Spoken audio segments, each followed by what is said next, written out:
आणि खूप आनंद आहे. आपण सगळे आज या 8व्या अध्यायावर आहोत, ज्याचं नाव आहे अक्षर ब्रह्मयोग. आणि थोडीशी उजळणी होणार आहे परत. त्याच्या आधी आपण पुन्हा साष्टांग दंडवत करूया. श्री श्री राधा गोविंद यांना वंदन करते. श्री श्रीला प्रभुपाद यांना वंदन करते. श्री नामनिष्ठ प्रभूजी यांना सादर प्रणाम. आणि या इस्कॉनच्या पूर्ण टीमला सादर प्रणाम करून आपण आपल्या 8व्या अध्यायाला सुरुवात करूया. तर त्याच्या आधी थोडस हा 8वा अध्याय आपोआपच कुठेतरी 7व्या अध्यायाची उजळणी करतो.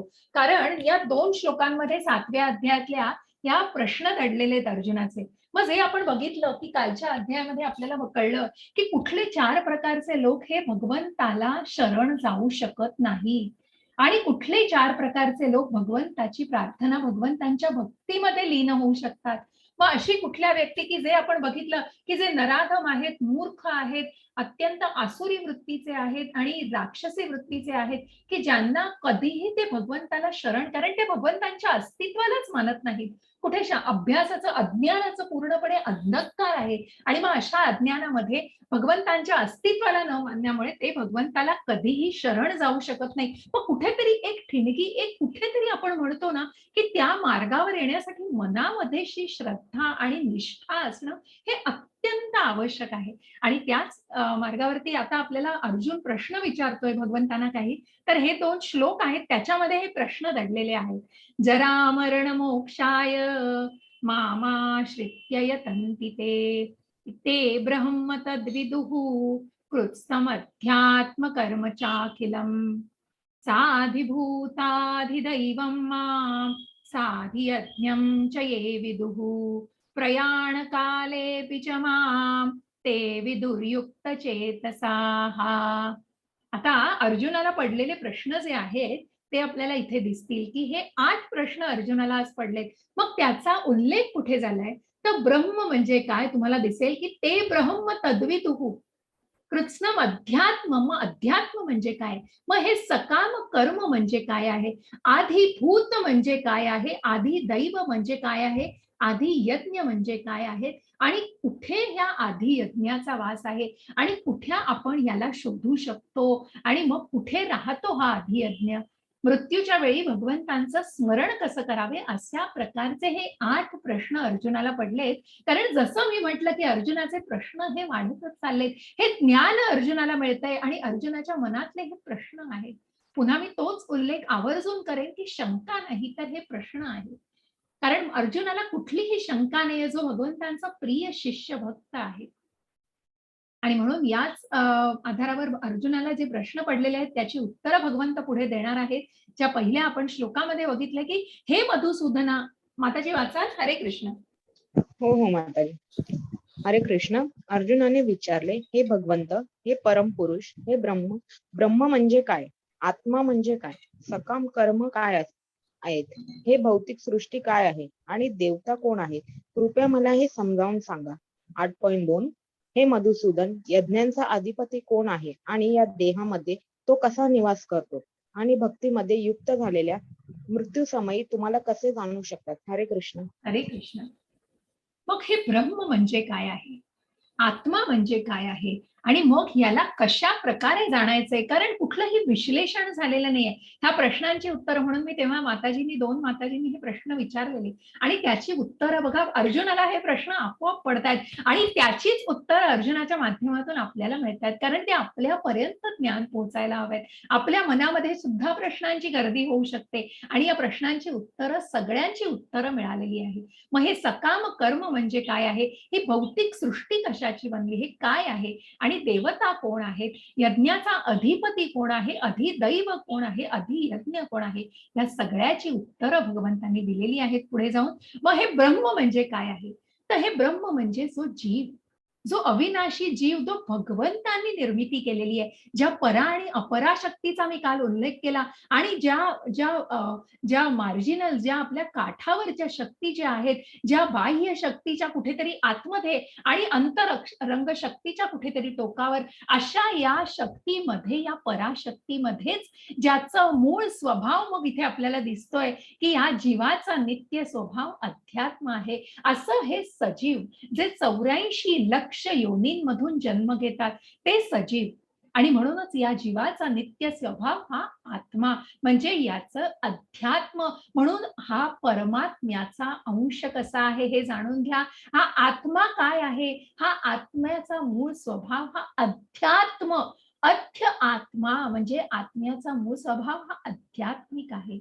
आणि जो या हे अध्यात्म म्हणजे हा आत्म्याला जो आपल्या आपल्या हृदयामध्ये राहतो, आपल्या हृदयामध्ये वास करतो, की मग आपण शरीर नाही, आपण आत्मा आहोत. तर आत्मा काय आहे, तर हे आत्माच या शरीराला चालवणारा चालक आहे. आणि मग या कर्म, मग या भौतिक प्रकृतीमध्ये आपण जे आहोत, त्या भौतिक प्रकृतीकडे नेणाऱ्या ज्या क्रिया आहेत, सगळ्या जे क्रियाकलाप आहेत, की ज्याच्यामध्ये इंद्रिय तृप्ती, इंद्रिय वासना दडलेल्या आहेत, कुठेतरी फलदायी क्रियाकलाप आहेत, त्यांना म्हटलेले सकाम कर्म.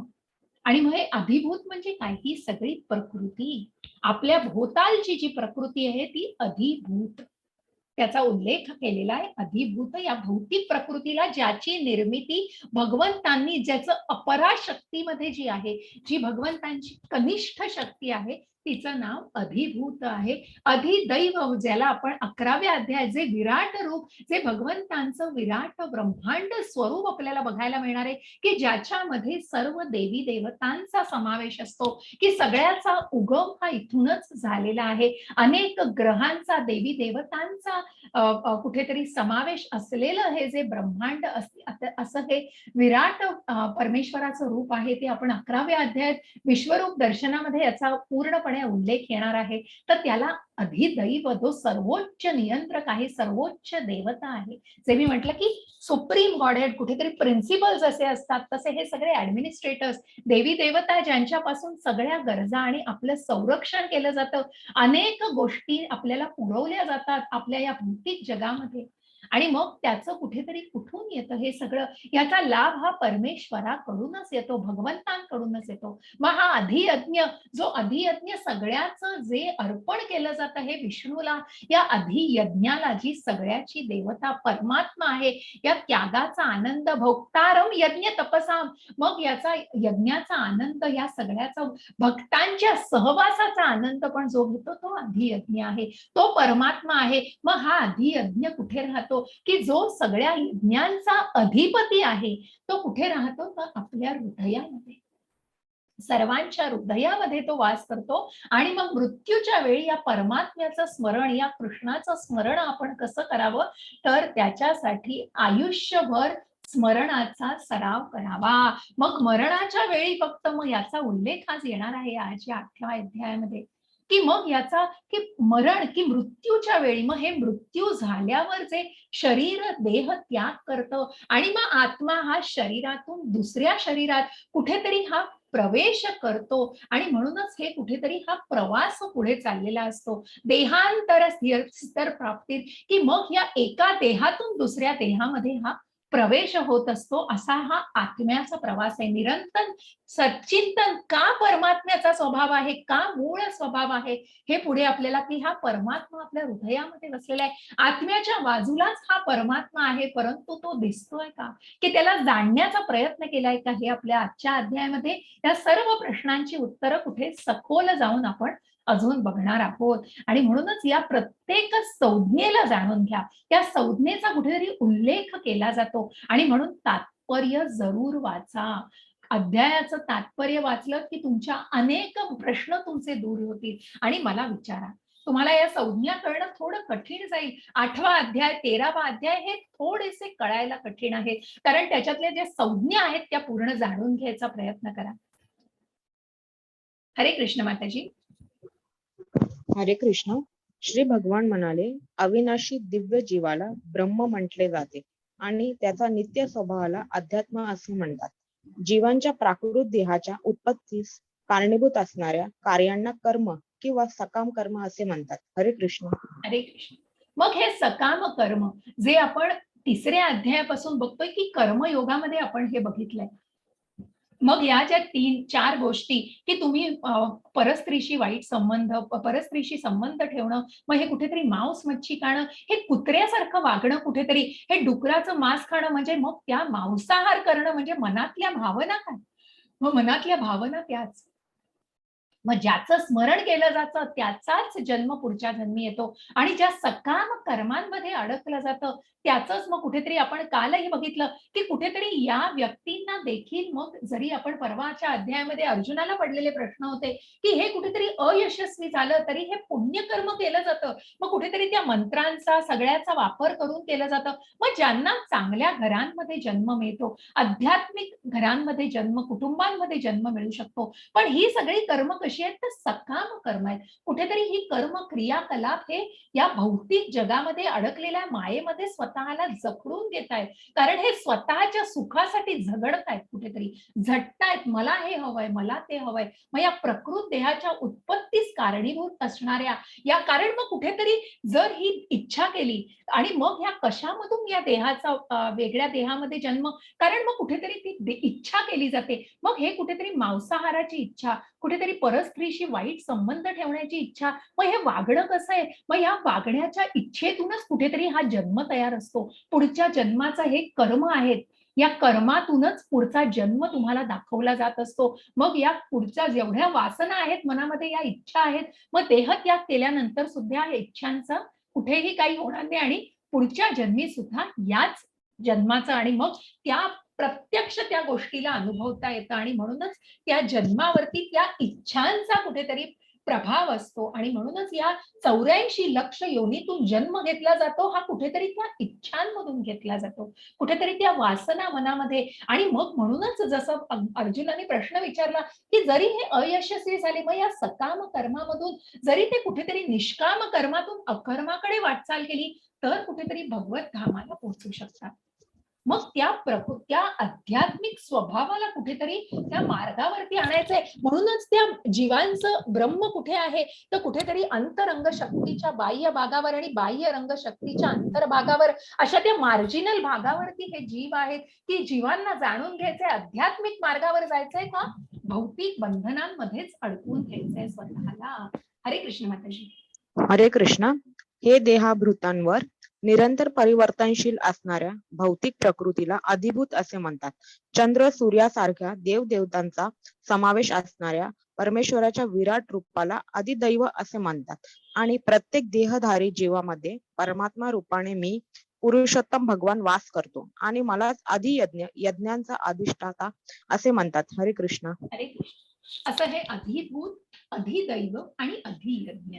अधिभूत म्हणजे काय तर ही प्रकृती, ही भौतिक प्रकृती ज्याची निर्मिती ही भगवंतांनीच केलेली आहे. आणि म्हणून या चंद्र सूर्यांसारख्या देवी देवतांचा, या वरुण राजा, आपण ज्या अनेक देवी देवतांना कालही त्या चित्रामध्ये बघितलं की मग या सगळ्या की शंकर, ब्रह्मा, शंकर, शिव यांचा सगळ्यांचा समावेश या रूपामध्ये आहे. असं हे ब्रह्मांड रूप, असं हे विराट रूप आपण ज्याचं दर्शन घेणार आहोत 11व्या अध्यायामध्ये, या सगळ्याचा समावेश असलेलं अनेक भगवंतांच्या श्वासामधून अनेक ब्रह्मांड निर्माण झाली. जसं मी म्हटलं हे महाविष्णूचं तत्व आहे आणि म्हणूनच या प्रत्येक ग्रहांवरती या गर्भोदकशाही विष्णूचा वास आहे. त्या गर्भोदकशाही विष्णूच्या बेंबीतूनच जे कमळ निघालंय, त्या कमळातून ब्रह्माची निर्मिती झालेली आहे आणि मग या ब्रह्माला सृष्टीची निर्मिती देण्याची आज्ञा केली आहे भगवंतांनी. म्हणूनच भगवंत हे प्रथम निर्माता आहे, ज्यांच्यापासून हे अधिदैव आणि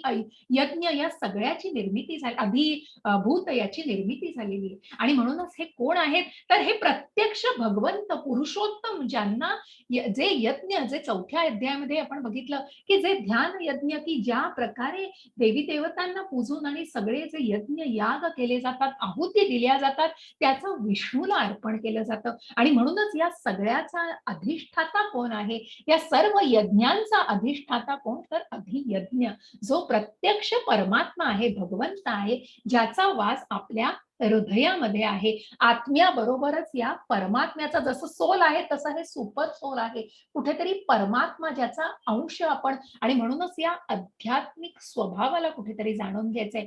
जो अध्यात्म म्हणजे म्हटलंय त्या आध्यात्मिक स्वभावाला आपण पुढे जाणून घ्यायचंय. आणि मग जो शेवटचा प्रश्न अर्जुनाला पडलाय की मृत्यू समय मग भगवंतांचं स्मरण कसं करावं, हे कोण दिसतायत चित्रामध्ये तुम्हाला? सांगाल मला कोण दिसतंय चित्रामध्ये? हरे कृष्ण. आपण खूप दिवसात संवाद नाही साधला, सॉरी मी माझ्या ह्याच्यात, कारण मग काही काही अध्याय जरा कठीण असले की किंवा तुम्हाला त्या संज्ञा पटवून देणं मला खूप गरजेचं वाटतं. कारण समजून घ्या, पितामह भीष्म, येस येस संहिता माताजी, शिल्पा माताजी, धन्यवाद, हरे कृष्ण.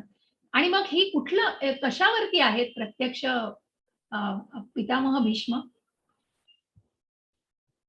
काही आठवतोय हा प्रसंग? भीष्म पितामह, बरोबर आहे का माताजी? बाणांची शय्या, अगदी बरोबर संहिता माताजी, अगदी बरोबर.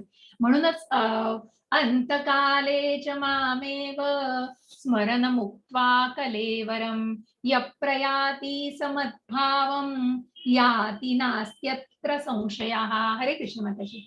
हरे कृष्ण. आणि जो मृत्यू समयी केवळ माझे स्मरण करून आपल्या देहाचा त्याग करतो, तो लगेच माझ्या स्वभावाला प्राप्त होतो, यात मुळीच शंका नाही. हरे कृष्ण. हरे कृष्ण.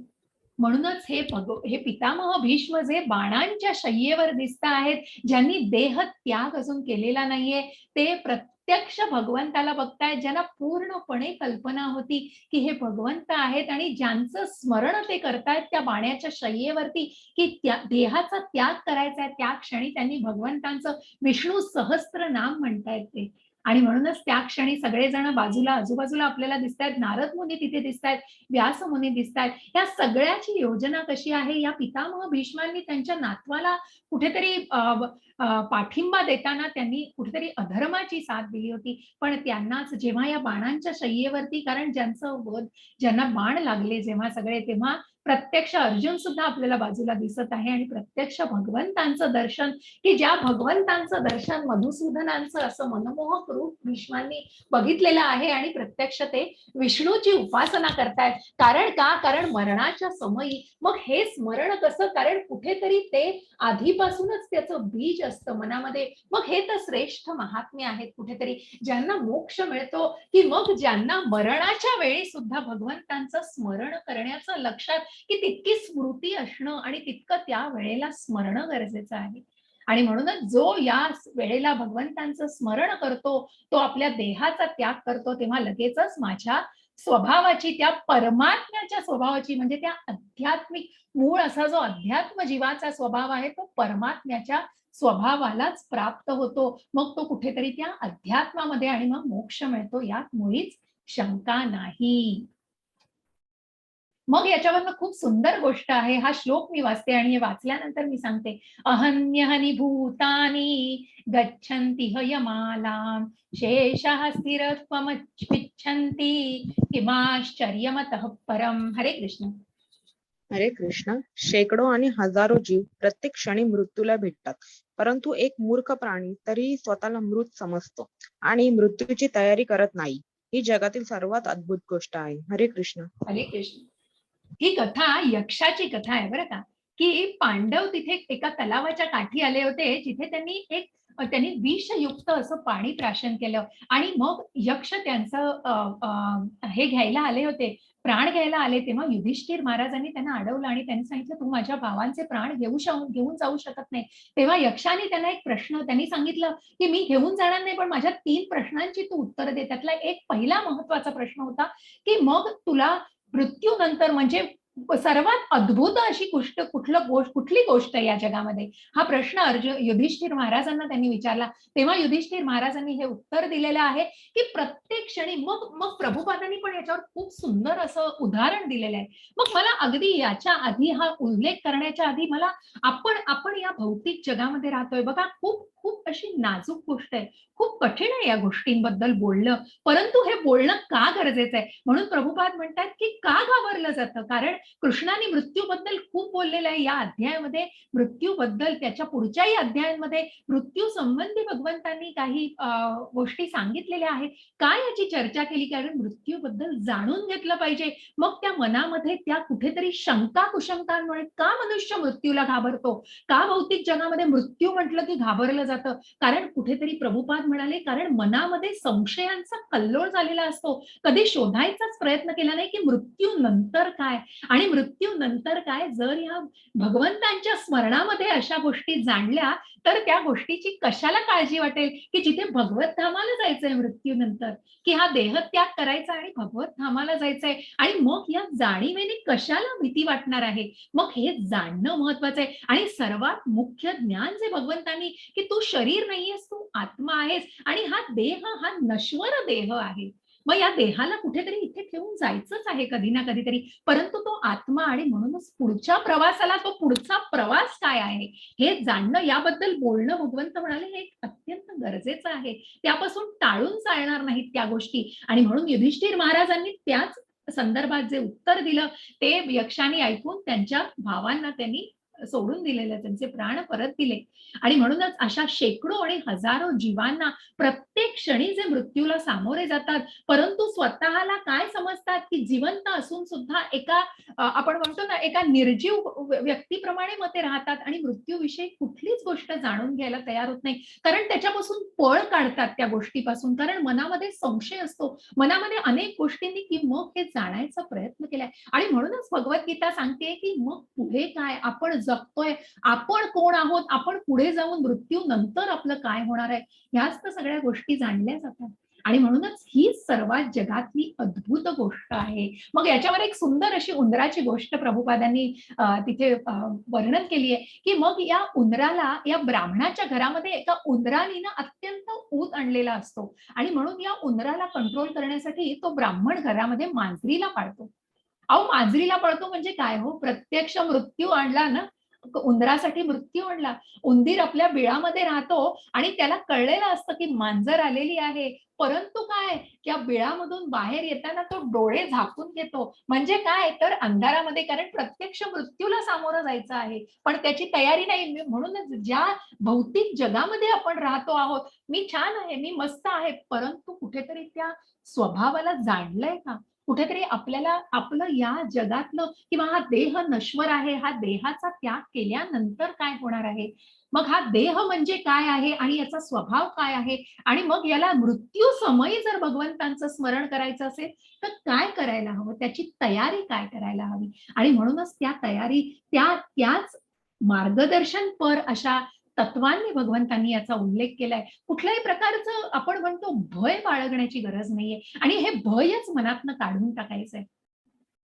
कारण जिथे या ज्ञानाने आपल्याला परिपूर्ण व्हायचंय, जिथे आपण शरीर नाही, आपण आत्मा आहोत. आत्मा हा परमात्म्याचा अंश आहे. आपण मूळ इतके निर्मळ आणि आध्यात्मिक स्वभावाचे आहोत, ज्यांनी या अध्यात्माला जाणून घ्यायचंय.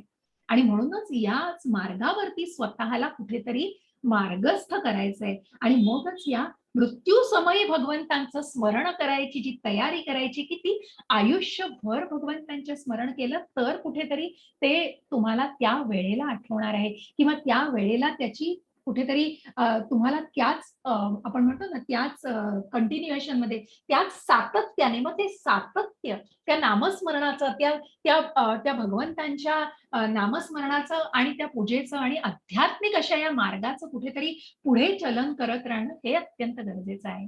कारण कुठेतरी मग त्या शेवटच्या परीक्षेची, आपण म्हणतो 10वीचा पेपर द्यायचा आहे, मग एखादी मुलगा पहिलीत गेल्यानंतर त्याला डायरेक्ट 10वीत बसवता येईल का हो?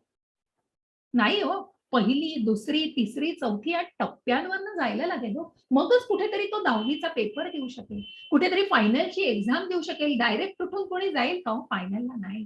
आणि त्याचसाठी मग कुठेतरी मग या परीक्षेची, जसं आपण म्हणतो, ही सगळ्या परीक्षेतून मनुष्य जात असतो. मग या परीक्षेची तयारी करणं हे अत्यंत गरजेचं असतं. आणि त्याचकडे मनुष्य दुर्लक्ष करत असतो. कारण काय? कारण या भौतिक जगामध्ये सगळं विसरून गेलेला असतो आणि या मायेच्या मोहाच्या अशा सगळ्या दुनियेमध्ये स्वतःला त्यांनी रमवून घेतलेलं असतं. मग कुठल्याही गोष्टीची तमा बाळगायची नाही. पण याचा कुठलाही काय म्हणतो ना आपण, विपर्यास नाहीये, कुठलाही चुकीचा अर्थ नाहीये, की ज्या वेळेला, ज्या क्षणाला, म्हणून कुठल्याही गोष्टीचं प्रभुपाद म्हणून नाही उंदराची गोष्ट सांगण्याचं महत्व तेच. आणि प्रभुपादांचं तात्पर्य वाचा, त्याच्यात प्रभुपादांनी तोच उल्लेख केलाय, की मग हे जाणलं तर तुमचं भय काय हो, कुठे पळून जाईल. मग हे जाणायचंय की मोक्ष काय, आणि मग वैकुंठवास, किंवा मग भगवंत धामाची प्राप्ती कशी करायची, हे जाणणं हे अत्यंत गरजेचं आहे. यम यम वापि स्मरन् भावं त्यजत्यन्ते कलेवरं तं तमेवैति कौन्तेय सदा तद्भाव भावितः. हरे कृष्ण माताजी. हरे कृष्ण. हे कौंतेय, आपल्या देहाचा त्याग करीत असताना मनुष्य ज्या ज्या भावाचे स्मरण करतो त्या त्या भावाची तो निसंदेह प्राप्ती करतो. हरे कृष्ण. हरे कृष्ण. जसं मी म्हटलं कर्माची गुंतागुंत आहे, तसं या स्मरण करण्याचं आहे. मग ज्या विचारांमध्ये तुम्ही असता आणि जेव्हा देह त्याग, जेव्हा हे जीर्ण शरीर होतं, जेव्हा देह त्याग करीत असताना मनुष्य ज्या भावाचं स्मरण करतो, जे मनामध्ये भाव असतात, जसं मी म्हटलं मांसाहार करणारी व्यक्ती मग पूर्णपणे तामसी भावनेमध्ये असेल आणि मनामध्ये फक्त त्या मांसाहाराने ती तम भावना भरलेली असेल, तर मग अंधकार आहे मनामध्ये आणि मग पुढेही जाऊन त्या भौतिक जगामध्ये त्याच वासना किंवा मग नरक यातनाच भोगायला लागतात. मग भौतिक जन्म पण नाही, भौतिक त्याच्यात मग त्या नरक यातनाच भोगायला लागतात. आणि मग म्हणूनच कुठेतरी त्या भावाचं स्मरण करणं, मग तो भाव कसा असावा, तो भाव, तो स्वभाव, तो आध्यात्मिक असावा का कसा असावा हे जाणणं महत्वाचं आहे. आणि म्हणून मृत्यू समय जो ज्या भावाचं स्मरण करतो त्या भावाचीच त्याच जन्मामध्ये, त्याला पुढच्या जन्मामध्ये त्याची प्राप्ती होत असते. अशी सुंदर अशी भरत महाराजांची एक कथा आहे भागवतातली, की हे भरत महाराज अत्यंत यज्ञ याग करून स्वतःला खूप त्यांनी नावाजलेलं होतं आणि अतिशय कृष्णाच्या भक्तीमध्ये, की ज्यांनी कृष्ण भावना जाणली असून जे यज्ञ याग आणि वेगवेगळ्या प्रकारचे मंत्रोच्चार वेदांचा अभ्यास करून त्यांनी स्वतःची अत्यंत त्या मार्गावरती प्रगती केलेली होती. आणि त्या प्रगतीच्या मार्गावर असतानाच ते यज्ञ याग करीत असताना एका दिवशी एका प्रसंगाला सामोरे गेले, की एका हरिणीच्या मागे एक सिंह लागला होता आणि ती हरिणी गरोदर होती, एका पिल्लाला जन्म देणार होती. ती हरिणी जीव अगदी म्हणजे पळत होती, की अगदी जीव धरून आणि तिला त्या बाळाला जन्म द्यायचा होता आणि म्हणून जीव मुठीत घेऊन ती जात होती. आणि त्याच वेळेला हे दृश्य प्रत्यक्ष भरत महाराज बघत होते. परंतु ज्या सिंहाच्या तावडीतून ती हरिण सुटली नाही, पण त्या हरिणीने एका झाडीमध्ये जाऊन आपल्या पिल्लाला जन्म दिला, आपल्या पाडसाला जन्म दिला आणि मग ती हरिणी त्या सिंहाच्या तावडीत न सुटल्यामुळे तिचा मृत्यू झाला. आणि हे सगळं भरत महाराजांनी बघितल्यावर त्या झुडपामध्ये जाऊन त्या हरिणीला ते घेऊन आले आणि त्या हरिणीला घेऊन येऊन त्यांनी त्याचं पालन पोषण केलं. त्यांनी अगदी त्याला दत्तक घेतल्यासारखं, त्याला सगळं त्याचं लहान बाळासारखं त्यांनी त्याची सगळी जोपासना केली. त्याला हवं नको ते बघितलं. मग इतके ते हरिणमय त्यांचं झालं, की ते त्यांचे विहित कर्म विसरले. ते त्यांचे यज्ञ याग विसरले. ते रोजचं त्यांचं पूजा पाठ आणि शास्त्रांचा आणि वेदांचा अभ्यास करणं विसरले आणि इतकं स्वतःला हरिणमय करून घेतलं, की जळी स्थळी काष्ठी पाषाणी त्यांना हरिण दिसत होतं.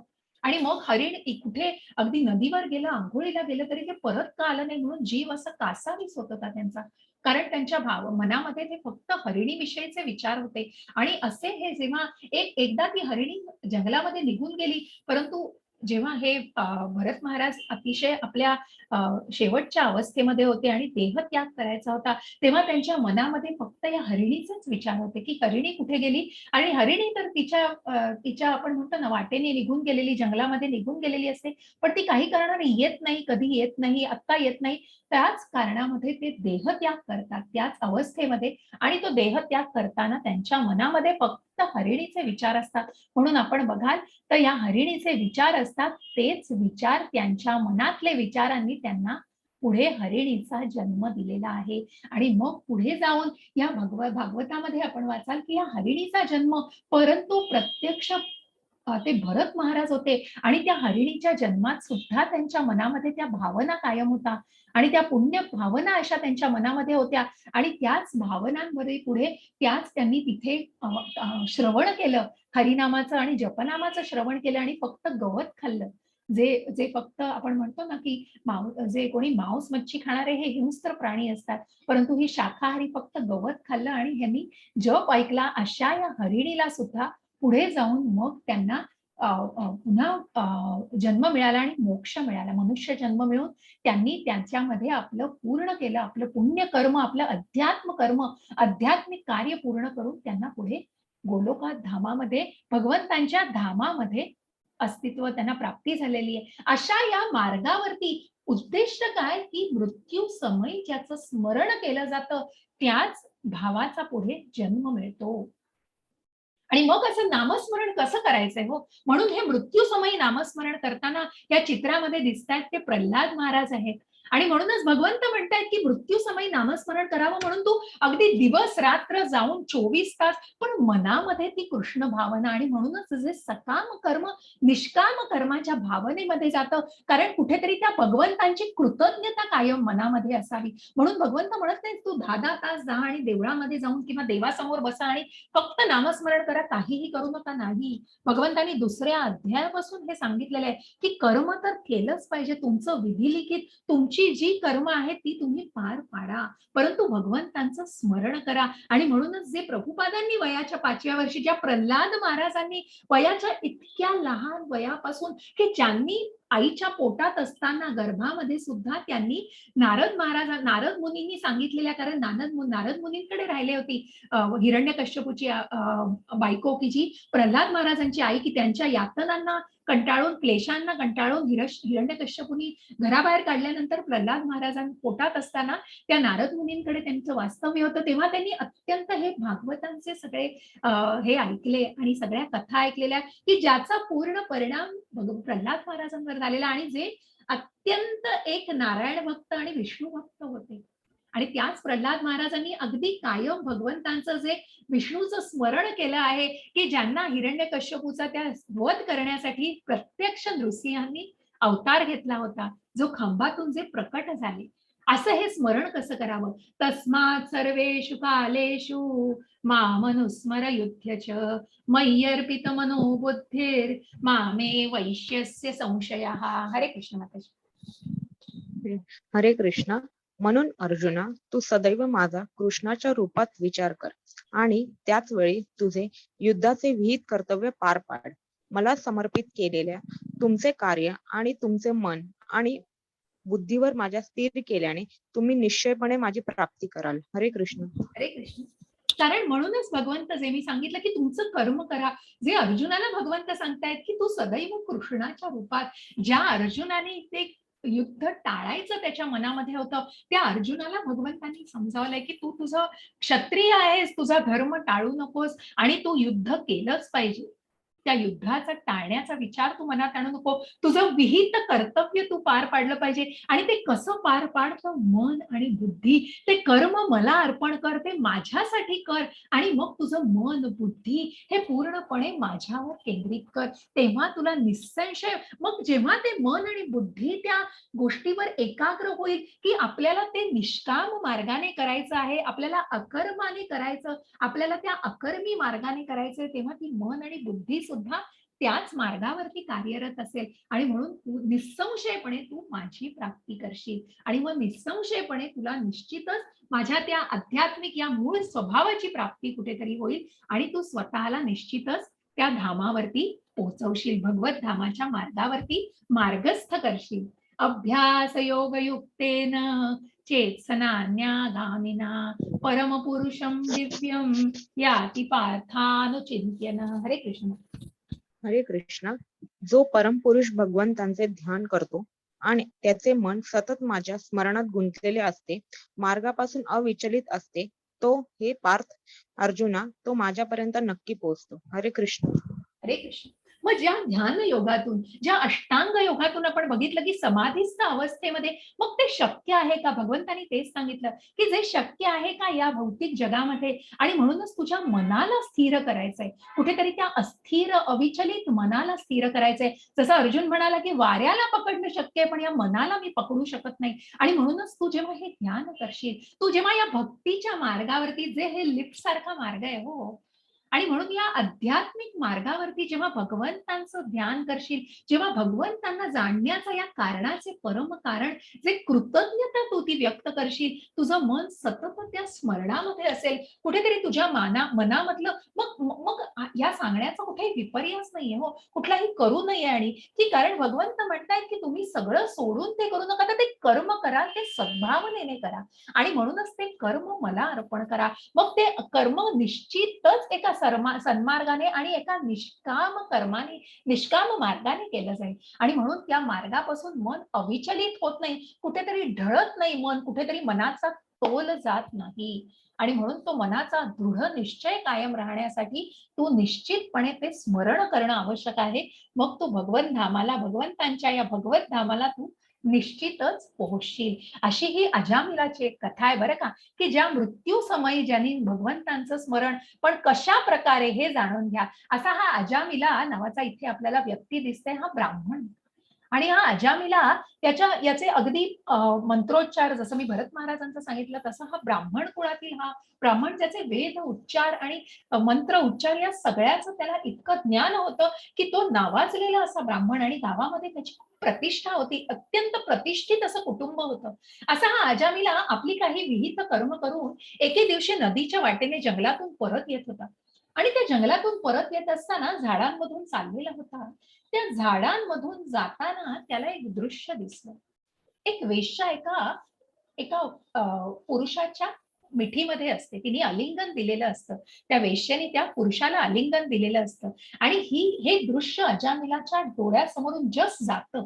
परंतु कुठेतरी मन अविचलित ठेवणं गरजेचं. पण त्या एका सेकंदामुळे, की जो स्वतःच्या मनाला कुठेतरी नियंत्रित करू शकला नाही, की काय होणार आहे, मी थोडंसं बघितलं तर, आणि तिथेच त्याचं कुठेतरी अधःपतन कसं झालेलं आहे. आणि मग तो स्वतःला रोखू शकला नाही, कुठेही त्याचं मन ठायावर राहत नव्हतं. असा हा अजामिलाने ते दृश्य बघितलं आणि त्याच्या मनातनं ते दृश्य, मग त्या दृश्याची वासना, जे आपण तिसऱ्या अध्यायामध्ये बघितलं, की ज्या वासनेला, जी एक स्त्री पुरुष स्वतःला बघतात आणि ती आसक्ती, त्याचं वासनेत रूपांतर, अशा या वासनेमध्ये कुठेतरी ते रूपांतर झालं. आणि मग अजामिला स्वतःला त्या वासनेपासून वाचवू शकत नव्हते. किती मंत्र म्हणत होते, किती उच्चार म्हणत होते, परंतु मन कुठेतरी अविचलित होत नव्हतं, कुठेतरी विचलित झालेलं होतं. अशा विचलित मनाला ते रोखू शकत नव्हते. आणि त्याच गोष्टीने पुढे जाऊन मग त्यांनी इतके ते पुढे निघून गेले, की त्यांना ते दृश्य मनातनं जाईना, ते विचार मनातनं जाईना, त्या वेश्येविषयीच्या भावना मनातनं जावेना, आणि त्या वेश्येविषयी वासना मनामध्ये निर्माण झाल्या. ती वेश्याचा तिच्याबरोबर आपला सहवास असावा अशी इच्छा मनात झाली. आणि मग ते अजामिला स्वतःला रोखू शकले नाही. जाऊन त्यांनी त्या वेश्येकडे वेश्यागमन केलं, आणि त्या वेश्येबरोबर ती स्वतःच्या आई वडिलांचा, बायकोचा कुठलाही न विचार करता त्यांनी ह्या वाईट दुष्कृत्यांना कुठेतरी सामोरे गेले. आणि मग त्या वेश्येशी त्यांनी लग्न केलं, आणि त्या लग्न करून त्या वेश्येबरोबर राहण्या इतपत त्यांचं ती घराचा त्याग केला, आणि आई वडिलांची सुद्धा काळजी घेतली नाही. असं हे वासनांनी भरलेलं मन त्यांना रोखू शकलं नाही. आणि पुढे जाऊन मग त्या वेश्येशी लग्न करून त्यांना अनेक पुत्र झाले, 10 मुलगे झाले. त्यांना ज्या मुलांना झालं त्यापैकी एक सर्वात धाकटा मुलगा, ज्याचं नाव नारायण होतं. आणि ह्या नारायण असं त्या मुलाचं नाव होतं. या अजामिलाचं इतकं अधःपतन झालं, की आपण म्हणतो जसं साधू संग लभमात्रे, तसं वाईट लोकांचा ज्या वेश्येच्या संगामध्ये ते राहिले, त्यामुळे ते जी काही कर्म बघत होते, जे काही आजूबाजूची दृश्य बघत होते, त्याचा इतका प्रभाव पडला. आणि त्यामुळे त्यांनी चोरी, मारी, लुटालूट आणि मारामारी आणि इव्हन खून करणं किंवा जीव घेणं दुसऱ्याचा, इथपर्यंत वाईट कर्म केली, इथपर्यंत अशी अघोरी आणि वाईट कर्म केली. कारण शेवटी आपण म्हणतो, जसा चांगला सहवास तसा हा दुःसहवास. आणि या दुःसहवासात इतका परिणाम झाला, की ज्या वेळेला मग ते शय्येवर होते, की ज्या वेळेला ते मरणशय्येवरती अगदी देहाचा त्याग करणार होते, त्या नारायणाला मग ज्या शेवटचा पुत्र, त्याच्याकडून ते सगळी सेवा करून घेत होते. आणि मग काही हवं असलं त्यांनी, नारायणा हे दे, नारायणा ते दे, नारायणा मला पाणी आण, नारायणा मला इकडे घेऊन जा, हे सतत मनामध्ये नारायण. आणि तो अतिशय लाडका असा मुलगा होता. आणि मग जेव्हा त्यांना घेण्यासाठी यमदूत आले, तेव्हा त्यांना कुठेतरी त्या मृत्यूची जाणीव झाल्यानंतर अजामिलाच्या तोंडातून फक्त एवढेच शब्द बाहेर पडले, नारायण. आणि या उच्चारांनी फक्त त्यांनी देहाचा त्याग केला. त्यावेळेला यमदूत त्यांना घ्यायला आले होते, आणि यमदूत घेऊन जाणार त्यांना, कारण त्यांनी इतकी ही दुष्कर्म केलेली होती की त्यांना नरकवासच भोगायला लागेल. परंतु ज्या त्यांच्या उच्चाराने, त्यांनी ते उच्चार आपल्या मुलासाठी केले होते, नारायण, ते उच्चार केल्यानंतर विष्णुदूत सुद्धा इथून आले. आणि विष्णूंचे दूत आणि यमदूत यांच्यामध्ये बोलाचाली झाल्या की या व्यक्तीने जरी पाप कर्म केलेली आहेत, त्याची आधी काही पुण्य कर्म होती, पण त्यांनी इतकी वाईट कर्म केली की यमदूत म्हणाले याला नरक यातनाच भोगायला लागतील. परंतु नाही, कुठेतरी त्यांनी जे मरणाच्या वेळेला, ज्या मरणाच्या दारात असताना देहाचा त्याग करताना त्यांनी तोंडातून जे शब्द उच्चार काढले ते भगवंतांचं नाव होतं. आणि म्हणूनच विष्णुदूत म्हणाले की यांना नरकामध्ये घेऊ जाऊ शकत नाही, यांना नरकवासही मिळणार नाही, यांना स्वर्गवासही मिळणार नाही, म्हणून यांना एक संधी दिली जाईल. आणि म्हणूनच त्या अजामिलाला एक संधी देण्याचं निश्चित होतं आणि पुन्हा त्यांना पृथ्वी लोकावरती, बघा ही कशी ओढाओढी चाललेली आहे, आणि म्हणूनच या आत्म्याला पुन्हा एक संधी दिली गेली आणि त्याला पुन्हा पृथ्वीवरती जन्म मिळून त्यांनी त्याचं पुण्यकर्म अजामिलानी ऋषिकेशाला जाऊन मग अनेक तीर्थयात्रा करून त्यांनी आपलं जे काही त्याला त्याचं कर्म होती, ज्या पापकर्मांवर सगळं कुठेतरी तो सगळा प्रभाव नाहीसा झालेला होता, आणि मग त्याला त्या जन्मानंतर कुठेतरी गोलोक धामाची, भगवंतांच्या धामाची प्राप्ती झालेली आहे. म्हणजे त्याचं पूर्ण नुकसान न होता त्याला कुठेतरी एक संधी दिली गेली. आणि हे जाणणं की त्या मरणाच्या वेळेला, ज्या मरणयुक्त यातनांमध्ये देह त्याग करताना त्यांनी जे भगवंतांच्या नामाचे शब्द वापरले, की ते जरी त्यांनी भले ज्या अज्ञानात, ज्या त्यांनी मुलाच्या नावासाठी वापरले, तरी ते भगवंतांचं नाव होतं आणि त्याचे परिणाम कसे मिळाले. आणि म्हणूनच त्या संधीमुळे ते पुढे तीर्थयात्रा आणि स्वतः तीर्थ पूर्णपणे आपल्या आध्यात्मिक प्रवासामध्ये आपली वाटचाल पूर्ण करून त्यांना गोलोक धामाची प्राप्ती झालेली आहे. हरे कृष्ण माताजी. हरे कृष्ण. मनुष्याने परमपुरुषांचे सर्वज्ञ, पुरातन, नियंता, अणुपेक्षाही सूक्ष्म, सर्व गोष्टींचे पालन करता, सर्व भौतिक कल्पनांच्या अतीत असणारे अचिंत्य आणि नित्य पुरुष या रूपांमध्ये ध्यान केले पाहिजे. परमपुरुष सूर्याप्रमाणे तेजस्वी आहेत. ते भौतिक प्रकृतीच्या पलीकडे अर्थात दिव्य आहेत. हरे कृष्ण. हरे कृष्ण. आणि म्हणूनच या भौतिक प्रकृती, आध्यात्मिक प्रकृती या सगळ्याच्या पलीकडे जी दिव्य प्रकृती, की हे दिव्य धाम आहे, हे गोलोक धाम आहे भगवंतांचं, आणि जिथे हे प्रत्यक्ष परमपुरुष सूर्याप्रमाणे आहेत, जिथे सूर्य चंद्राची गरज नाहीये वेगळ्या प्रकाशासाठी, भगवंतांच्या प्रकाशाने ते गोलोक धाम अगदी उजळून निघालेलं आहे. आणि म्हणून या परमपुरुषाचे जे 6 आपण ऐश्वर्य परमेश्वराची बघितलेली आहेत, जे सर्वज्ञ आहेत, जे ज्ञानाने परिपूर्ण आहेत, जे पुरातन अत्यंत असे आध्यात्मिक ज्यांचं स्वरूप आहे, जे प्रत्येक गोष्टीचा नियंता, अणुपेक्षाही सूक्ष्म अशा प्रत्येक गोष्टीचे जे मग या 84 लक्ष योनींचा ज्या जीवांची त्यांनी निर्मिती केली आहे, अगदी सूक्ष्म जीवापासून त्यांनी ती निर्मिती केली आहे, मग या सगळ्या गोष्टीचे पालन करता सर्व भौतिक कल्पनांच्या अतीत असणारे, की त्याच्याही पलीकडे म्हणजे परा आणि अपरा, अपरातही कनिष्ठ शक्ती आहे, मग या भौतिक प्रकृती आणि या पराशक्तीच्याही पलीकडे जे दिव्य धाम आहे ते भगवंतांचं धाम आहे. नित्य पुरुष या भगवंतांच्या या मनमोहक अशा श्याम सुंदर रूपाला जे जाणतात ते त्या भगवत धामाला पोहोचू शकतात. असं का म्हटलंय? कारण ब्रह्म, परमात्मा या ब्रह्म, मग हे ब्रह्म पुन्हा बघा की पहिलं ब्रह्म आपण बघितलं की ब्रह्म जीव आहे, ब्रह्म ब्राह्मण. मग याचा उल्लेख कसा केला जातो की ब्रह्म या रूपात, की तेज म्हणजे सुद्धा ब्रह्म, भगवंतांचं जे चेतना आहे, चैतन्य आहे, तेज आहे, ते सुद्धा ब्रह्म आहे. इतकं प्रखर तेज आहे ज्याचे आपण निर्मिती, आपण ज्याच्यापासून निर्मिलेले आहोत, असा हा जीव सुद्धा ब्रह्म आहे. आणि ज्याचं हा जीव ज्यांनी निर्मिती केली तो परब्रह्म आहे.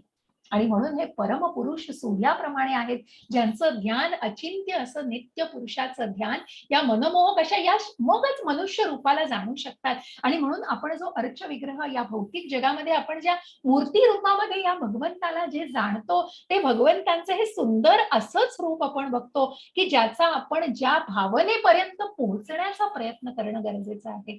आणि म्हणून या मनुष्य रूपाला जाणणं भगवंतांच्या गरजेचं आहे.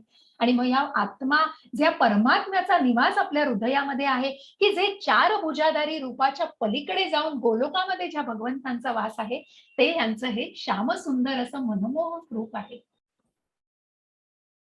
ज्याची स्तुती, जसं मी म्हटलं की ज्याची स्तुती प्रत्यक्ष, जे मी त्या दिवशी म्हणत होती, प्रत्यक्ष ब्रह्मांनी ज्याची स्तुती केलेली आहे, प्रत्यक्ष ब्रह्मांनी ज्या भागवताची स्तुती आणि ब्रह्मांनी भगवंताचं ध्यान केलेलं आहे. शिवांनी पुढच्याही काही आपल्याला अध्यायांमध्ये की ज्या शिवांनी या भागवताचं ध्यान केले, भागवताचं वाचन, ज्या शुकदेव गोस्वामींनी बघा, ते पोपटाने, त्या पोपटाच्या जन्मामध्ये ते शुकदेव गोस्वामींनी ऐकलं होतं. ज्यांनी व्यासांच्या पोटी जन्म घेतला तेव्हाच सदाशिव प्रत्यक्ष शिव पार्वतीला हे ज्ञान देत होते, पार्वतीला हे भागवत आणि ही भगवंतांची स्तुती ऐकवत होते. असं हे ध्यान प्रत्यक्ष देवी देवतांनी केलेलं आहे. मग आपली काय गणती तिथे? मामुपेत्य पुनर्जन्म दुःखालयम शाश्वतम नाप्नुवन्ति महात्मानः संसिद्धिं परमां गताः. हरे कृष्ण. हरे कृष्ण. मला प्राप्त झाल्यानंतर महान आत्मे जे भक्तीमध्ये योग्य आहेत ते कधीही या तात्पुरत्या जगात परत येत नाही, जे दुःखाने भरलेले आहे, कारण त्यांना सर्वोच्च पूर्णता म्हणजेच परमसिद्धी प्राप्त झाली आहे. हरे कृष्ण. हरे कृष्ण. मग बघा कसे टक्कर देऊन परत पडतायत. हे जे आपण म्हणतो की या सगळ्या गुरफटलेल्या मायेच्या गुरफटलेल्या, हे जस्ट आपण म्हणतो ना प्रतिकात्मक असं एक चित्र दाखवलेलं आहे की कुठेतरी आदळून पुन्हा खाली, मग पुन्हा त्याच धामाला, त्या भौतिक जगामध्येच पुन्हा पोहोचायचं ज्यांना आहे त्यांना. का? कारण त्यांनी त्या मायेला जाणलेलं नाहीये. म्हणूनच जे भगवंताचं प्राप्त, ज्या भगवंतांचं स्मरण केल्यानंतर महान आत्मे ज्या भक्तीमध्ये, ज्या भक्ती मार्गामध्ये योगी असतात, ते कधीही पुन्हा या दुःखालय, जे जन्म मृत्यू जरा व्याधी म्हणून त्याला प्रभुपादांनी दुःखालयम असं, त्या भगवंतांनी दुःखालयम जो उल्लेख केला आहे त्याचं त्यांनी प्रभुपादांनी खूप सुंदर असं तात्पर्यात वर्णन केलेलं आहे. जे या जन्म मृत्यू जरा व्याधी या दुःखांनी भरलेले, या दुःखांपासून कुठेही सुटका नाहीये मग भौतिक युगामध्ये. आणि म्हणूनच ती सुटका जर मिळवायची असेल, या देहाला पुन्हा या भौतिक जगामध्ये असे त्रास आणि या क्लेशांमध्ये आणायचं नसेल, तर त्या भगवत धामाची प्राप्ती करणं हे गरजेचं आहे. हरे कृष्ण माताजी. हरे कृष्ण. भौतिक जगतातील सर्वोच्च ग्रहापासून खालपर्यंत सर्व दुःखांची ठिकाणे आहेत, जिथे वारंवार जन्म आणि मृत्यू होतो. परंतु हे कुंतीच्या पुत्रा, जो माझ्या निवासस्थानी पोहोचतो तो पुन्हा जन्म घेत नाही. हरे कृष्ण. हरे कृष्ण. मग या गोलोकाचं मी आज तुम्हाला पाठवीन, ज्याच्यामध्ये जो गोलोकाचा चार्ट आहे आणि ज्या गोलोकाचं वर्णन केलेलं आहे की ज्याच्यामध्ये मग पृथ्वीपासून आणि स्वर्ग आहे, पुढचे जे वरचे जे काही ग्रह आहेत ते स्वर्ग आणि त्याचे वरचे हे जास्त उच्च ग्रह आपण ज्याला म्हणतो, आणि जे पृथ्वीच्या खालचे सुतल ततल हे सगळे पाताळ आणि हे नरकाचे हे सगळे जे खालचे ग्रह आहेत, हे सगळे नरक यातना म्हणजे नरकामध्ये पोहोचणारे आहेत. आणि म्हणूनच हे फक्त यातना वेदना देणारे सगळे पाताळ, सुतल पाताळ असे सगळे हे दार आहेत, ही ग्रह आहेत पृथ्वीच्या खाली. आणि म्हणूनच भौतिक जगतातील सर्वोच्च ग्रहांपासून खालपर्यंत सर्व दुःखाची ठिकाणे आहेत. त्या भौतिक जगताच्या खाली म्हणजे या पृथ्वीच्या खाली सगळ्या नरक यातना देणारे आहेत. आणि कुठेही त्यांचा जन्म मृत्यू, जसं मी म्हटलं की स्वर्ग लोक जरी हे युद्धात तुला युद्धामध्ये विजय मिळवून तुला स्वर्ग लोक मिळाला, तरी पण जिथे पुण्याचं क्षीण होतं, पुण्याचं मोजमाप केलं जातं, त्या पुण्याचं पुण्यमाप भरल्यानंतर पुन्हा तुला या भौतिक जगामध्येच फिरून यायला लागतं, जिथे जन्म मृत्यूच्याच पुन्हा चक्रामध्ये अडकायला लागतं. आणि नरक यातना, मग ज्या तामसी अंधकारामध्ये जगलेला मनुष्य असतो त्याला फक्त नरक यातना आणि या वेदनाच भोगायला लागतात. परंतु जो भगवत धामाला पोहोचतो त्याला या गोष्टींची तमा नसते, कारण तो माझ्याच निवासस्थानी पोहोचलेला असतो, त्याला पुन्हा या जगतामध्ये जन्म घ्यावा लागत नाही. आणि मग हे कुठेतरी मी वाचते माताजी, मानवी गणनेनुसार ब्रह्मदेवाचा, मग या ब्रह्मदेवाने ज्यांनी या प्रकृतीची निर्मिती केली, ज्या भगवंतांच्या आज्ञेवरून, ज्या भगवंत प्रत्यक्ष निर्माता आहेत ज्याचे, त्यांनी त्यांच्यापासून ब्रह्माची निर्मिती झालेली आणि मग ब्रह्माने सृष्टीची निर्मिती केली. मग या ब्रह्मदेवाचा एक दिवसाचा कालावधी म्हणजे 1000 युग एकत्र केली जातात, आणि त्यांचा रात्रीचा कालावधी हा सुद्धा 1000 युगांचा, की त्यांच्या एका दिवसामध्ये सगळी जीवसृष्टी अस्तित्वात येते आणि त्यांच्या रात्रीच्या आगमनाने ही सृष्टी नष्ट होते. अशा या ब्रह्मांना ब्रह्मसृष्टीची निर्मिती ही भगवंतांच्या इच्छेने करतात, भगवंतांच्या आज्ञेनुसार करतात. म्हणून पुन्हा पुन्हा तो दिवस येतो आणि हा प्राणी यजमान सक्रिय असतो आणि हे पार्था पुन्हा रात्र पडते आणि ते असहाय्यपणे त्यात विरघळतात. आणि म्हणूनच कुठेतरी जो प्रलय होतो, सगळ्या जीवाचा नाश होणार आहे आपण म्हणतो, हा प्राणी यजमान सक्रिय केव्हा असतो? जेव्हा याची प्रलयामध्ये निर्मिती होते, जेव्हा दिवस उजाडतो, निर्मिती होते, तेव्हा हा सक्रिय असतो. परंतु पुन्हा जेव्हा ब्रह्माची रात्र उजाडते तेव्हा तो असह्यपणे त्यात विरघळतो आणि त्याचा या प्रलयामध्ये नाश होतो. आणि म्हणूनच या ब्रह्म, या पृथ्वी, या भौतिक गोष्टीची निर्मिती ज्या ब्रह्मांनी केली त्यांच्या दिवसावर आणि रात्रीवरती हे अवलंबून असतं. आणि त्या ब्रह्माचं मग मी जे तुम्हाला कॅल्क्युलेशन आहे ते जसं मी तुम्हाला 4थ्या अध्यायामध्ये सांगितलं की कशा प्रकारे मग हे सत्ययुग, द्वापारयुग, सत्ययुग, त्रेतायुग, द्वापारयुग आणि कलियुगाचं सगळ्याचं जसं कॅल्क्युलेशन आहे तसं या ब्रह्माच्या दिवस रात्रीचं, मनुचं पूर्ण आयुष्य, या सगळ्याचं असं हे वैदिक कॅल्क्युलेशन आहे, वैदिक मॅथ्स आहे. आणि म्हणून त्याला जाणून घेण्याचं तात्पर्य इतकं की या प्रलयाचा, या गोष्टीची निर्मिती, या भौतिक गोष्टीची निर्मिती आणि प्रलयाचं कारणही भगवंतांच्या इच्छेनेच होतं. हरे कृष्ण माताजी. हरे कृष्ण. याहून अन्य एक अव्यक्त प्रकृती आहे जी या अव्यक्त आणि अव्यक्त जड पदार्थाच्याही पलीकडे आणि सनातन आहे.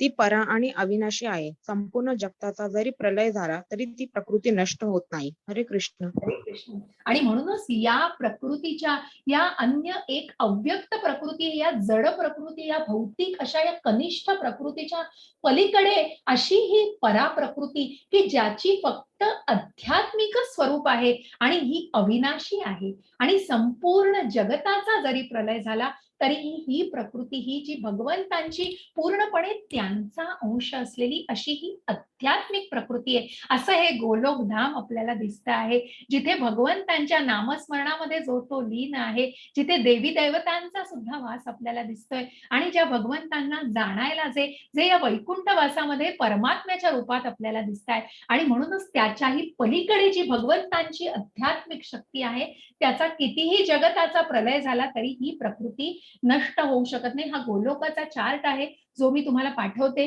जे याच्यामध्ये गर्भोदकशाही विष्णू, जसं मी म्हटलं, या ब्रह्मांची निर्मिती बघा कशी झाली आहे आणि मग हे वरचे ग्रह कसे आहेत आणि खालचे ग्रह कसे आहेत पृथ्वीच्या, त्या सगळ्याची माहिती ही खूप बारीक याच्यामध्ये आहे. मी तुम्हाला याची मराठीमध्ये निश्चितच पाठवीन. अशी ही गोलोकाच्या धामाचं वर्णन केलेलं आहे, जिथे भगवंत अगदी गोविंद आहे, जे गायींशी खेळतायत, जिथे आपल्या सवंगड्यांबरोबर खेळतायत, असं या गोलोक धामाची ही वर्णन केलेलं आहे खूप सुंदर. आणि जिथे प्राणी पक्षी अगदी स्वेच्छेने आनंदाने बागडतायत, जिथे कुठल्याही सूर्य चंद्राच्या प्रकाशाची गरज नाहीये, तर भगवंतांच्या प्रकाशाने सगळं अगदी तेजोमय होत आहे, असं हे गोलोक धामाचं वर्णन केलेलं आहे. आणि मग हे सुंदर असं मुकुंद माला स्तोत्र इथे लिहिलेलं आहे की ज्या कुलशेखर अशा राजांनी हे सुंदर असं मुकुंद माला स्तोत्र लिहिलेलं आहे की ज्या मृत्यू समयी भगवंतांना स्मरण करायचं झालं तर ती अवस्था काय असेल. कृष्ण त्वडिया पद पंकजा पर पंजरातम अद्यैव मी विशतु मानस राजा हंसहा प्राण प्रयाण समये कपवात पित्तैः कंठवरोधन विधौ स्मरण कुटसते. हरे कृष्ण माताजी. हरे कृष्ण. हे कृष्णा, ज्याप्रमाणे राजहंस कमळाच्या फुलांच्या देठाच्या चक्रव्यूहात प्रवेश करतो, त्याचप्रमाणे माझ्या मनाला त्वरित तुझ्या कमळाच्या फुलासारख्या चरणांना अर्पण करण्याची परवानगी द्या. जेव्हा माझ्या शेवटच्या श्वासाच्या क्षणी माझा घास शारीरिक विनोद, वायू, पित्त आणि कफ यांच्या क्रियेने आकुंचन पावतो, तेव्हा मी तुझे स्मरण कसे करू शकेन. हरे कृष्ण. हरे कृष्ण. माझा घसा बघा, म्हणजे कफ, वात आणि पित्त जे आपण म्हणतो की या गोष्टींनी जे आपण म्हणतो की पृथ्वी, अग्नी, वायू आणि जल आणि अग्नी या गोष्टींनी, जसं पृथ्वी, आकाश, वायू, जल आणि अग्नी या गोष्टींनी जसं बनलेलं आहे हे शरीर, आणि या शरीराच्या ज्या काही घडामोडी चालू असतात, तर हे कृष्णा, ज्याप्रमाणे राजहंस कमळाच्या फुलाच्या देठाच्या चक्रव्यूहात प्रवेश करतो, त्याप्रमाणे माझ्या मनाला तू या चरण कमलाच्या प्रवेशाची, तू या चरण कमलांच्या कमलांना अर्पण करायची परवानगी दे. आणि म्हणूनच कधीपासून हे करायचंय हो, कारण जर मी शेवटच्या श्वासाच्या क्षणी माझ्याकडे माझा घसा इतका त्या गोष्टींनी आकुंचन पावेल की माझं कफ, वात, पित्त, मग आता तर आपण बघतो हो की कशा प्रकारे या भौतिक जगामध्ये हे म्हणजे शेवटचं आपण हे सगळे आता या पॅन्डेमिक मधनं गेलो किंवा अनेक गोष्टींमधून आपण प्रत्येक दिवशी सुद्धा या गोष्टी ऐकतो आणि प्रत्येक व्यक्ती सुद्धा या मृत्यूच्या गोष्टींना सामोरं जात असते. मग आपण म्हणतो सकाळी मनुष्य गेलेला आहे बाहेर, तो संध्याकाळी येईपर्यंत मन चिंतित असतं, कारण कुठेतरी त्या गोष्टीची वाटणारी चिंता, कुठेतरी वाटणारी काळजी, कारण या सगळ्या गोष्टींना तोंड द्यायला लागतं. या भौतिक जगाच्या मायेच्या ह्याच्यामध्ये अडकलेल्या सगळ्या या घडामोडींना, या संघर्षांना पुढे जाऊन भगवंतांनी अध्यायात म्हटलं की या संघर्षांना मनुष्य खूप तोंड देतोय. मग या संघर्षाला कसं तोंड द्यायचंय, आणि म्हणूनच कुठेही ती निर्धास्तता आणण्यासाठी ते नामस्मरण हे योग्य काळी, म्हणून हा क्षण मिळालाय, या क्षणाला आपल्याला या आध्यात्मिक मार्गाची कुठेतरी जाणीव झालेली आहे. तर या क्षणापासून मी भगवंतांचं स्मरण करतो आणि हेच महत्वाचं आहे. मग अत्यंत मग माझं सगळं झालंय, आता मला काही करायला उद्योग नाहीये, मग मी आता भगवद्गीता वाचतो आणि मी आता सगळे श्लोक पाठ करतो. अहो पण तेव्हा तुमचं सगळे अवयव तुमची साथ देणार आहेत का? आणि म्हणून या कुलशेखर राजांनी हे सुंदर वर्णन केलंय. आणि म्हणून मला आज्ञा कर की मला या चरण कमलांना स्वतःला अर्पण करू दे योग्य वेळेला. ती योग्य वेळेला ते मार्गदर्शन होणं आणि योग्य वेळेला ती अनुभूती होणं हे गरजेचं आहे. कारण मग नुसतं त्या मृत्यूच्या वेळेचं स्मरण करून त्या वेळेला स्मरण करणं कसं शक्य होईल, कारण तो घसा इतका आकुंचन पावलेला आहे. मग जर ते सातत्याने केलं, जर त्याचं स्मरण आधीपासून केलेलं असलं तर निश्चितच मनात कृष्ण असणार आहे. मग ती भावना महत्वाची आहे आणि म्हणूनच त्या प्रकारे त्या स्मरणाबद्दल वर्णन केलेलं आहे. आणि मग हा शेवटचा श्लोक आहे, वेदेषु यज्ञेषु तपसु चैव दानेषु यत् पुण्यफलं प्रदिष्टम् अत्येति तत्सर्वमिदं विदित्वा योगी परम स्थानमुपैति चाद्यम्. हरे कृष्ण माताजी. हरे कृष्ण. जो मनुष्य भक्ती मार्गाचा स्वीकार करतो तो वेद्यायन, तपस्या, दान देणे किंवा दार्शनिक तथा सकाम कर्म इत्यादी करण्यापासून जे फल प्राप्त होते त्या फलापासून वंचित होत नाही. केवळ भक्तिपूर्ण सेवा केल्याने त्याला हे सर्व प्राप्त होते आणि अखेरीस त्याला परम शाश्वत धामाची प्राप्ती होते. हरे कृष्ण. हरे कृष्ण. असा हा भक्तीचा सुंदर असा अवीट असा गोडी असलेला मार्ग आहे. व मनुष्याने या भक्तीच्या मार्गावरती स्वतःला मार्गस्थ केल्यानंतर ज्या वेदाध्ययन, जी तपस्या केली जाते, जे काही पुण्यकर्म केलं जातं, जे दार्शनिक म्हणायला दार्शनिक असलं तरी मनात भक्तीची भावना आहे. हो, मनातली भावना महत्वाची आहे. आणि म्हणूनच जरी या सगळ्यापासून काही फळ मिळत असलं तरी त्या फळापासून तो वंचित होत नाही. त्या फळांना जसं प्रभुपादांनी त्या दिवशी सांगितलं की मग या सगळ्या गोष्टी कारमधनं फिरून किंवा अनेक गोष्टींचा उपयोग करून कृष्णाची भावनाच प्रसार केली जाते. आणि म्हणून मग ही फळं जरी जरी या गोष्टींचा लाभ मिळत असेल तरी त्याच्यापासून मनुष्य वंचित होत नाही, कारण मनामधली भावना भक्तीची आहे. आणि म्हणूनच या केवळ भक्तिपूर्ण सेवा केल्याने या सगळ्याची प्राप्ती होऊ शकते आणि त्याला अखेरीस परमधामाची, अशा शाश्वत धामाची अशी प्राप्ती होते. मग त्या फळापासून त्याला वंचित होण्याची, कारण मग अशा व्यक्तीला ती बंधनच वाटत नाही. ज्या भक्तीमध्ये तो ते काम करतो, ज्या चांगल्या कर्माने, ज्या अकर्माच्या भावनेने ते कर्म केलं जातं, मग ती फळं मिळाली तरी त्याचा लाभ घेणं कुठलंही पापकर्म किंवा कुठल्याही गोष्टीचं त्याच्यापासून वंचित, त्याला दुरावलं जात नाही त्या गोष्टीपासून, कारण भावना भक्तीची असते. अशा या भक्तीच्या मार्गावरती आपण आज हा 8वा अध्याय पूर्ण केलेला आहे. या भक्तीचा सुंदर असा मार्ग अजून पुढे जातोय आणि त्याच्यावर आपल्याला भक्ती, कशा प्रकारच्या भक्तीच्या सेवा आणि हे सर्व जाणून घ्यायचं आहे. इति अष्टमोध्याय समाप्तः.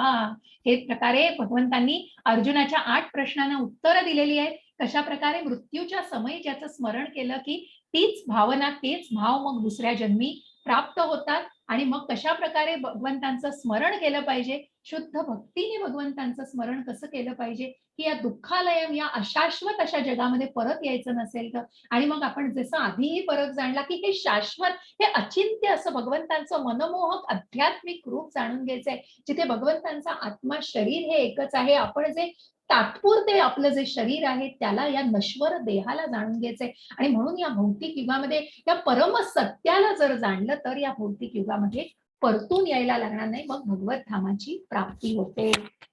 हरे कृष्ण. रेकॉर्डिंग थांबवते आणि काही प्रश्न असतील तर निश्चित विचारा. 12च वाजलेले आहेत.